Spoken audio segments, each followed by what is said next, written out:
എനിക്കൊന്നും വേണ്ട. പോയോ? റിക്വസ്റ്റ് അക്സെപ്റ്റ് ചെയ്തിട്ടുണ്ട്, പക്ഷേ റിപ്ലൈ ഒന്നും വന്നില്ലല്ലോ. ഇനി മനഃപൂർവ്വം തരാത്തതായിരിക്കുമോ? ഒരു ഹായ് കൂടെ ഇട്ടേക്കാം. വേണോ? ഒരു ഹായ് ഇടുന്നതിനിപ്പോൾ എന്താ? റിപ്ലൈ തരുമോ എന്തോ. തന്നില്ലേൽ ഇനി എങ്ങനെയാ മെസ്സേജ് ഇടുന്നേ? ഇവളായിരുന്നു ഇത്രയും സമയമായിട്ടൊരു റിപ്ലൈ പോലും തന്നിട്ടില്ല. അല്ല, ഇനി എന്നെ മനസ്സിലായി കാണത്തില്ലേ? ഒരു ദിവസം എന്തുമാത്രം പെമ്പിള്ളാരെ കാണുന്നു. ഒന്ന് കണ്ടു നോക്കിയെന്ന് പറഞ്ഞ് റിക്വസ്റ്റ് അയച്ച് മെസ്സേജ് അയക്കാൻ പോയി എന്നെ പറഞ്ഞാൽ മതിയല്ലോ.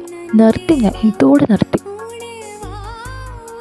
അമ്മയൊന്ന് വേഗം, സമയമായി. വേണ്ട, ചോറൊന്നും എടുക്കണ്ട, ഞാൻ പുറത്തുനിന്ന് കഴിച്ചോളാം.